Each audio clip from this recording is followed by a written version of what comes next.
Hello friends, welcome back to my channel. আশা করি সবাই ভালো আছো। আমিও ভালোই আছি। আচ্ছা, গতকাল ২৮শে নভেম্বর গেল। যে ডেটটা নিয়ে অনেক আলাপ আলোচনা অনেকের মনে বা মাথায় ঘুরছিল, যদিও আমরা এটাকে নিয়ে আলোচনা করিনি। কারণ আমরা মনে, মনে জানতাম বা খানিকটা আঁচ করতে পেরেছিলাম যে কিছুই হয়তো হবে না। কিছুই হবে না মানে বেচুর তরফ থেকে কিছু হবে না। সেইটা আঁচ করতে পেরেছিলাম। এইবার বেচু যখন লাইভ অলরেডি করে ফেলেছে, কাজেই কিছু জিনিস তো আমাদের সামনে চলেই এসছে। তার জন্য আমি এখন আমার ভিডিওতে বলতে পারি। আর টিনার তরফ থেকে টিনার কথাবার্তা টিনা যখন বলবে তখন বলব। ঠিক আছে? হ্যাঁ, তার মধ্যে কি হচ্ছে যে এই যে বিচু আ লাইভটা করলো তার মধ্যে অনেক কিছু বলল এবং obviously আমার কমেন্টস এর উত্তর দিল। তাহলে আমার তো সেখানে কিছু বলাই আম লাগে না? অবশ্যই বলব। আর ২৮ তারিখে কি ঠিক হতে পারে বা আমরা কি ভাবছি সবথেকে বড় কথা। কি ঠিক হয়েছে সে তো ওখানে উপস্থিত ছিলাম না, আমরা জানবও না। আর আইনের ব্যাপার নিয়ে এইভাবে একটা ওয়াইটি প্ল্যাটফর্মে বলাও ঠিক না। যখন রেজাল্টটা আমাদের সামনে আসবে, আমাদের উচিত সেই রেজাল্টটা নিয়ে তখন নিজেদের রিঅ্যাকশন দেয়া। ঠিক আছে? তার আগে এটাকে নিয়ে বলা উচিত না, কোনো কিছু আম আলোচনা করাও উচিত না।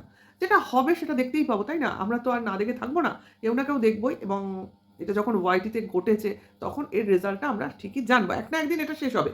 এমন নয় এটা চলতে থাকবে, চলতে থাকবে, চলতে থাকবে। এট লিস্ট আমরা বেঁচে থাকবার আগে শেষ হবে। কি বলো? যাই হোক, কারণ ডেটের পর ডেট, ডেটের পর ডেট যে একটা আ সানি দেওয়ালের ডায়ালগ নিয়ে বারবার বলা হচ্ছে, ভাই ডেটের পর ডেট, ডেটের পর ডেট যেরকম হয়, কেসেরও কিন্তু অনেক প্রকারভেদ হয়। আশা করি সবাই জানে, অল্প বিস্তর সবারই জ্ঞান আছে, তাই না? আ এবার সব কেস কিন্তু সব কেসের মতো নয়। কাজেই ডেট কেস অনুযায়ী পড়ে। কাজেই সেসব বাদ দাও। হ্যাঁ, একটা জিনিস বলে নিই। এখানে একটা জিনিস না বললে একদমই আমি হয়তো পরে বলতে ভুলে যাব।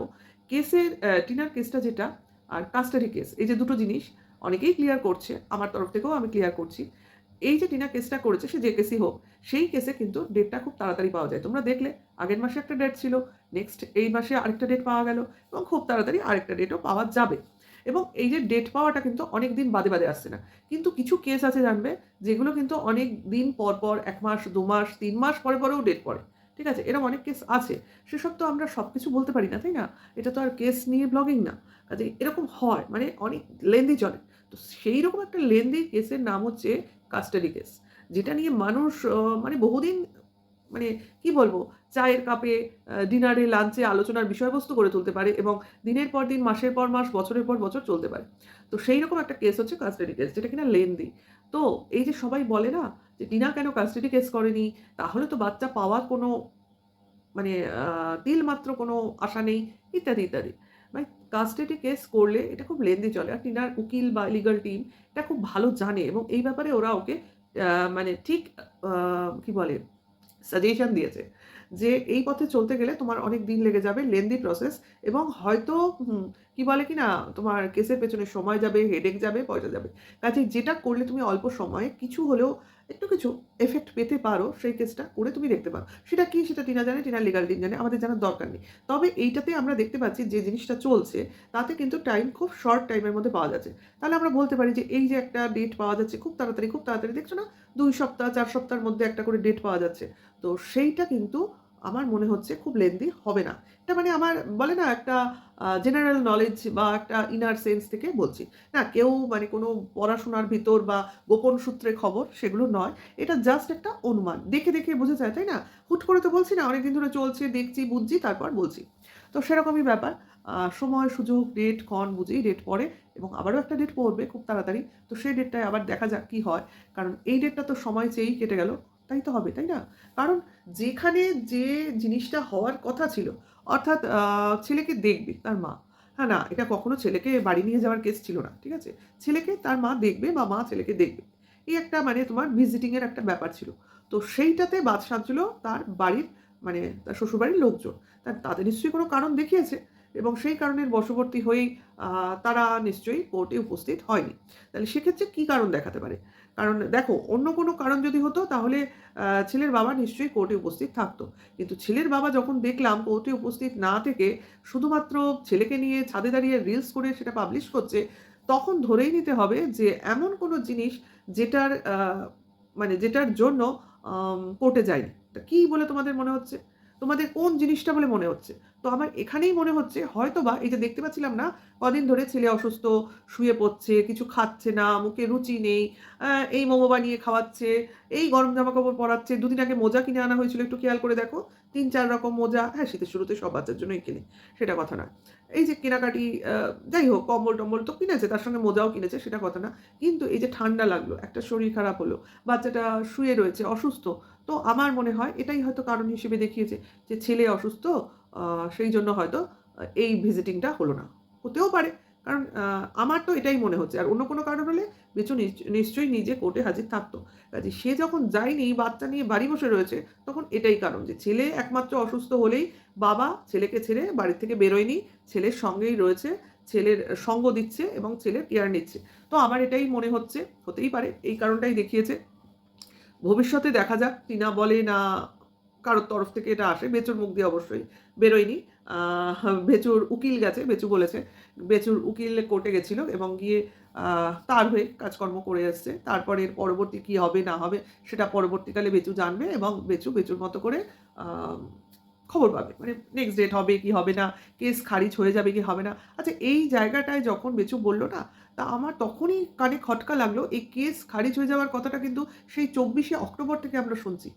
এই কেসটার কোনো বেস নেই। আর কোনো ডেট পাওয়াই যায়নি। আর শুনেছ না তোমরা? কোনো আর ডেট হবেই না। আ ডেট ও কেসটা ওখানেই শেষ। এর কোনো ভবিষ্যৎ নেই। আবার আমাদের দেখা হবে ফেব্রুয়ারি মাসের ১৩ তারিখ। তাহলে ফেব্রুয়ারির ১৩ তো এখনো অনেক দেরি। এখনো ডিসেম্বর আসবে, জানুয়ারি আসবে, দেন ফেব্রুয়ারি। তাহলে এই ডেটটা ঝপ করে একটা চলে আসলো কি করে? হ্যাঁ? ঝপ করে চলে আসলো কি করে? তার মানে ভাবো, এখনো সেই খারিজ আগের আগের মাসেও ২৪ তারিখে বলেছিল কেস খারিজ হয়ে গেছে। হ্যাঁ? এই মাসেও বলল কেস খারিজ হয় কি হয় না। তার মানে জানে না ও কিছুই। কিন্তু কি হবে না হবে তার একটা কথা টপ করে বলে দেয়। কাজেই বুঝতে পারছো যে এরা কতটা মিথ্যা প্রচার করে। ভিউয়ার্সদেরই মিথ্যা বোঝায়। আ বলতে পারো ভিউয়ার্সদের প্রবোধ বাক্য দেয় যে, "তোমরা টেনশন করো না। আমরা আ উচিত পথে আছি, ন্যায়ের পথে আছি। কাজেই আমরা যেটা করছি একদম সঠিক। আর মা যেটা করছে সবকিছুই ভুল এবং অনৈতিক।" তা সেটা তো আমরাও বিচার করব না, ওরাও বিচার করবে না। যখন জিনিসটা বিচারালয়ের আ বিচারের অধীন রয়েছে, তখন সেগুলো এখানে আলোচনা করার কোনো প্রয়োজন নেই। আমরা শুধু দেখতে পাচ্ছি একটা কোনো ডেট যেখানে মা ছেলেকে দেখতে গেছে, কিন্তু ছেলে সেখানে উপস্থিত হয়নি। কেননা সে তার বাবার সাথে বাড়িতে রয়েছে। তাহলে মানে আমরা একটা কিছু ডাউট প্রকাশ করছি যে এই কারণে হয়তো নিয়ে যায়নি। তো এই যে নিয়ে যায়নি বা ওখানে পৌঁছোয়নি, এর জন্য নিশ্চয়ই বেচুকে জবাবদিহি করতে হয়েছে এবং যা জবাবদিহি করতে হয়েছে সমস্তই তার উকিল মারফত করতে হয়েছে এবং অনেক কিছুই সেখানে হয়তো বলতে হয়েছে, বলা-কওয়া হয়েছে এবং বিচারপতিও তার এগেইনস্ট এ বা তার ফরে কোনো না কিছু সিদ্ধান্ত নিশ্চয়ই নেবেন, নিশ্চয়ই নেবেন। কারণ উনি তো শুনে শুধু বসে থাকবেন না, কিছু তো করবেন। এবার কি হচ্ছে না হচ্ছে, ভবিষ্যতে কি হবে না হবে বা কার পেছনে কি হচ্ছে, কি হুড়কো দেয়া হচ্ছে, এগুলো তো ভাই মানে কি বলবো, একেকটা করে হবে আর তোমরা একেকটা করে জানবে। আগে থেকে কিছু বলাটা আমাদের পক্ষে বারণ আছে, ঠিক আছে? আমরা জানলেও তোমাদের কিছু বলতে পারছি না। সবথেকে বড় কথা। কারণ দেখো, আ এমন অনেক জিনিস আছে যেটা হয়তো বেচুও জানে না। কারণ বেচুকে বলে কোনো লাভ নেই, ও বুঝবে না। তো আমরা কিছু জিনিস অনুমান করে নিই, কিছু জিনিস জানতে পারি। পরিষ্কার কথা, জানতে পারি। কিন্তু আমরা এখানে জানাতে আ বাধ্য নই বা বলতে পারি যে জানানো উচিত নয়। তার জন্য জানাবো না। শুধু বলতে পারি জিনিসটা একটা প্রসেসিং এ চলছে। তো তোমরা ধৈর্য ধরে থাকো, দেখো, শোনো এবং ওয়াচ করো। কারণ এদের কার্যকলাপ, এদের day by day, step by step এরা নিজেরাই নিজেদের কথা এরা বলে দেবে। আমাদের বলতে হবে না। তোমরা জানতে পেরে যাবে অটোমেটিক। এই যে টিনা বলে না যে টিনাকে বলতে হবে না, তোমরা জানতে পেরে যাবে। এক্সাক্টলি ও ঠিক বলে। কারণ ওদেরই বেশি ওদের পক্ষ থেকে জানানোর ইচ্ছে বা ভিউজ কামানোর ইচ্ছে। আমরা দেখো অনেক কিছু জানি। কিন্তু আমরা বলি না। কেন? আমাদের অত ভিউজের লোভ নেই। অ্যাকচুয়ালি আমি তো এখানে কাজ করতে এসেছি। সত্যি কথা বলছি, আমি কাজ করতে এসেছি। আমার মোটেও ভিউজের লোভ নেই। কিন্তু যদি ভিউজ হয় তাহলে কি কার না ভালো লাগে? লোভ নেই কিন্তু হলেও মন্দ না। আমার তখন মনে হয় বাবা আমাকে এত লোক শুনছে, আমি এর জন্য নিজেকে প্রাউড ফিল করি। এমন নয় এই ভিউজের টাকা আমি আর্ন করে বিশাল কিছু কেনাকাটি করব। না, একদম নয়। হ্যাঁ, টাকা-পয়সা আসলে কার না ভালো লাগে? টাকা-পয়সা কার কাছে বেশি হয়? সোজা কথা। যাই আসুক, যেটুকু আসুক, এমন নয় এটা আমার প্রতি মাসে আসতে হবে। না, আসলে আসুক, না আসলে না আসুক। কোনো ব্যাপার না, না আসলে না আসুকটা বলাটা একদমই ঠিক হলো না। কারণ আমি কাজ করব আর কাজের মানে প্রতিদান স্বরূপ কিছু পাবো না, এটা হলে কিন্তু কাজের উদ্যমটা কমে যায়। সেই টিউশন করার মতো। আমি খুব যখন ফার্স্ট আমি 12 পাস করার পর ফার্স্ট টিউশন নিয়েছিলাম। সে অনেক দিন আগে। তোমার বলছি, আমি সালটা বলে দিই। তোমার হ্যাঁ, আমি ১৯৯২ এ হায়ার সেকেন্ডারি পাস করি। তো তারপর আমি ফার্স্ট টিউশন জয়েন করি। মানে আমি টিউশন পড়াতে শুরু করি, জয়েন করি না। পড়াতে শুরু করি। তো আমার ১ম মাইনে কত ছিল জানো? তোমরা হাসবে। ৳৬০ তে আমি ১ম পড়াতে শুরু করি। মানে আমার কাছে বাড়িতে এসে পড়বে। তো আমি ওই পড়ানোটা আমার কাছে একটা চ্যালেঞ্জ ছিল। প্লাস তোমার ৳৬০ খুবই নগণ্য। ৳৬০ কি হয়? কিন্তু খুব চেনা জানার মধ্যে নেব না, কিন্তু না নিলে সে পড়বে না, এরকম একটা ব্যাপার। আ সেইজন্য ওই সামান্যতম টাকায় আমি তখন পড়িয়েছিলাম। যাই হোক, সে টাকাটাও আমার কাছে কিন্তু কম ছিল না। আরে ভাই, তখন না আমি খুব গানের রেকর্ড কিনতাম। মানে ওই আম রেকর্ড প্লেয়ার ছোট, ছোট এই বক্সগুলো। তো সেই কিনতাম ওই টাকা দিয়ে। মানে আমার ওই টাকা ওতেই বেরিয়ে যেত। সেটা কথা না। সেই, সেই হচ্ছে কোনো টাকাই কারোর কাছে কম কিছু নাই। টাকা কোনো না কোনো কাজে লেগে যায়। কিন্তু এমন নয় যে ওই টাকাটা না হলে আমি মরে যাবো, সেটা না। কিন্তু আমি চাই যে আমি কাজ করতে। কাজ করতে মানে সঠিক ওয়েতে কাজ করতে, এবং আমার কাজের দ্বারা যদি কারোর ভালো হয়, সেটাকে আমি করতে চাই। হ্যাঁ, আমি কারোর খারাপ করতে চাই না। এখন অনেক সময় কাজ করতে, করতে ক্রিটিসাইজ করতে হয়। এবার ক্রিটিসাইজটা কখনো একটু বেশি মানে কি বলবো? তিতো হয়ে যায়। তো আমি বলব না কাউকে খুব বাজেভাবে বলি। আমি একটু তেতো হয়ে কখনো বলি। কারণ আমার মনে হয় যে বকাটা কখনো আদর করে হয় না। কাজেই বকাটা বকার মতনই বকতে হয়। তো সেটাই করার চেষ্টা করি। যদি কেউ সেটাকে বুঝে সে সঠিক রাস্তায় চলে আসতে পারে, তো তাতে তো আমি মনে করব যে আমি অনেক কিছু করতে পেরেছি। ব্যাস এটুকুই। এটুকুই ছিল আমার উদ্দেশ্য। আর এবার চলে আসি অবশ্য করেই তোমার আ গতকালকের এই ২৮ তারিখ সম্বন্ধে লাইভে গিয়ে কি হলো?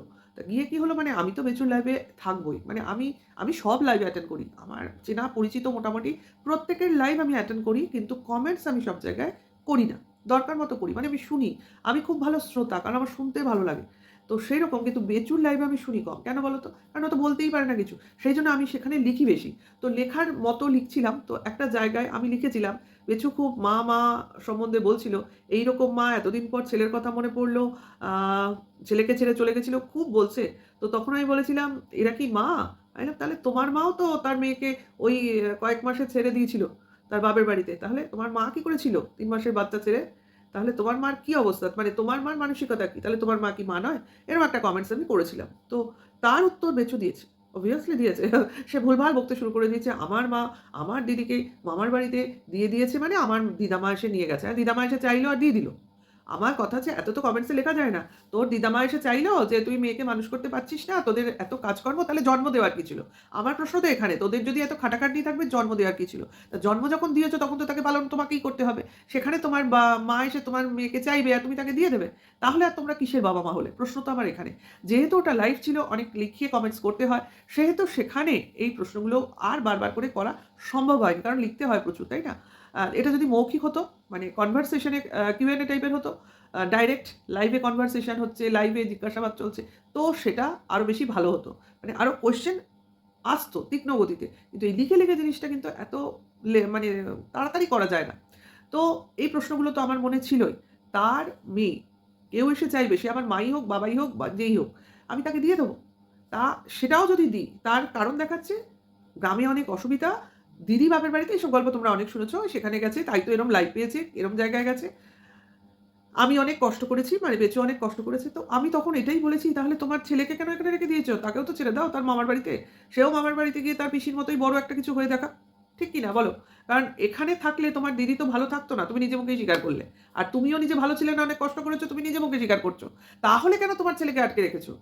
কারণ তোমার ছেলেও তো এখানে ভালো থাকবে না। কারণ তোমাদের এখানে সেই পরিবেশই নেই। যে পরিবেশ পেলে তোমার দিদি ঐরকম আ হতে পারত না এখানে। আর তুমি 8 ফেল হয়ে বসে রয়েছো। তাহলে ছেলের কি গতি হবে? 8 ফেল বাবা আর বয়স্ক দাদু-দিদা। এই কি একটা ছোট বাচ্চাকে মানুষ করতে পারবে? এদের তো হেলথই নেই। এদের তো বয়সই নেই যে একটা বাচ্চাকে মানুষ করার মতো ক্ষমতা এদের আ মানে বেশিদিন থাকবে। কারণ এদের তো দেখাই যাচ্ছে, আজ শরীর খারাপ, কাল অমুক-তমুক লেগেই থাকবে। তার মধ্যে বাড়ির এরকম কাজ। তার মধ্যে এরকম ঝামেলা, অশান্তি। মানে বাইরের যত উটকো-পাটকা লোকের বাড়িতে যাতায়াত, তাই না? এই কন্ট্রোভার্সি ক্রিয়েটর চলে যাচ্ছে, ওই অমুক লোক চলে যাচ্ছে, যেগুলো আমরা ক্যামেরার বাইরে থাকে। যেমন আমরা শুনেছিলাম সুখেন ওখানে গিয়েছে, রাত্রিবাসও করেছে। তার মানে বুঝতে পারছো, এরা তো কেউ এদের সঙ্গে রিলেটেড নয়। মানে রিলেটেড মানে রিলেটিভ নয়, আত্মীয় নয়। তাহলে এরা গিয়ে একটা বাড়িতে থাকতে পারছে রাতের পর রাত, দিনের পর দিন, মানে অনাত্মীয় সূত্রে। তাহলে সেই বাড়িতে তোমার নিরাপত্তা কোথায়? সেখানে একটা ছেলে কি করে, বাচ্চা কি করে সুন্দর পরিবেশ পাবে, বড় হতে পারবে? হ্যাঁ, শুধু বড়, বড় বাড়ি আর ওই পাথরের বাড়ি, এসি, খাট, আলমারি আর কোনো রকম একটু খাওয়া-দাওয়ায় কি মানুষের মতো বড় হতে পারে? যেটা দরকার সেটাই তো নেই। তার জন্যই তো তার মা ৩ মাসের মেয়েকে ছেড়ে দিয়েছিল। তাহলে কেন ৩ বছরের নাতিকে আটকে রেখেছে? এটা হলো আমার প্রশ্ন বেচুকে। যদিও আমি এই প্রশ্নটা ওই লাইভে করেছিলাম, যার উত্তর বেচু দেয়নি। দেয়নি। এবং সমস্ত আমার কমেন্টস ডিলিট করে দিয়েছে। যাকগে, লাইভের কমেন্টস এমনিও থাকে না, ডিলিট করলেই বা কি না করলেই বা কি। কারণ আমি দেখেছি গতবার তোমার ওর পুরো লাইভটা রেকর্ডিং করেছিলাম। ভাই আমি ভেবেছিলাম আমার কমেন্টসগুলো সেখানে থাকবে, তার এগেনস্টে কি উত্তর হয়ে এসছে সেগুলো আমি দেখতে পাবো না। সমস্ত কমেন্টস ডিলিট করে দিয়েছে এবং লাস্টের দিকের কয়েকটা কমেন্টস ছিল সেটা আর ডিলিট করেনি। তার মানে বোঝা গেল পেছনের পুরো কমেন্টসগুলো অলরেডি ডিলিট করে দিয়েছে। ঠিক আছে, তা এগুলো তো ধরা পড়েই যায় কে কী করে কে কী করে না। কিন্তু ব্যাপারটা হচ্ছে যে এই যে একটা তোমার ফলস জিনিস সাজিয়ে ভিউয়ার্সদের বোকা বানানো হচ্ছে, যে যাই হোক পুরো ঘটনাটা যখন পুরোপুরি সামনে আসবে সত্যিকারের সমস্ত ভিউয়ার্সরা রীতিমতো চমকে যাবে। এইটুকু তোমাদের আজকে আমি বলতে পারি, এর বেশি আর বলার দরকার নেই। যারা অবশ্য পুরো ব্যাপারটা প্রথম থেকে সঠিকভাবে ওয়াচ করেছো তারা খানিকটা তোমরা একটু হলেও অনুমান করতে পারছো, একটু কেন বেশ ভালো রকম অনুমান করতে পারছো যে কীভাবে হয়েছে, কেন হয়েছে, কিভাবে এই গেম প্ল্যানটা করা হয়েছে, সাজানো হয়েছে, আজকের ডেট অবধি এটাকে টেনে নিয়ে যাওয়া হচ্ছে। পুরো ব্যাপারটাই যে একটা কি সাংঘাতিক মানে কি বলবো প্ল্যানিং ছিল সেটা ভবিষ্যৎ বলে দেবে। আশা করি আশা করি কারণ সঠিক সত্যটা সামনে আসার খুব প্রয়োজন আছে এবং তার জন্য প্রয়োজন হচ্ছে বিচারপতির সঠিক রায়। তো সেইটার উপর আমরা আস্থা রাখবো এবং সঠিক সময়ে ওয়েট করব। কারণ দেখো ভাই, ডেট তুমি আজকে অসুস্থতা বলতে পারো, কালকে অমুক বলতে পারো, আরেকদিন অমুক বলতে পারো, কিন্তু অলরেডি 2-4টে ডেট চলে যাওয়ার পর হয়তো বা তুমি আর ডেট পাবে না। এটা আমার অনুমান, কারণ এইসব ক্ষেত্রে বারবার অজুহাত চলে না। আমার মনে হয়, সেটাও আমার মনে হয়। যাই হোক, আমার মনে হওয়া দিয়ে তো জিনিস উদ্ধার হবে না। আসল কাজ যেটা হবে সেটা আমাদের সত্যিকারের চোখের সামনে চলেই আসবে এবং খুব তাড়াতাড়ি আসবে। তোমরা আমার সঙ্গে থেকো, ভালো থেকো, লাইক কমেন্টস করো, শেয়ার করো, নেক্সট ভিডিওর ওয়েট করো। আর নতুন হলে সাবস্ক্রাইব করে বেল বাটন টিপে নোটিফিকেশনটা অন করে দিও, অল নোটিফিকেশনটা, ঠিক আছে? তাহলে ভিডিও দিলেই তোমাদের কাছে নোটিফিকেশন চলে যাবে। তাহলে টাটা, বাই।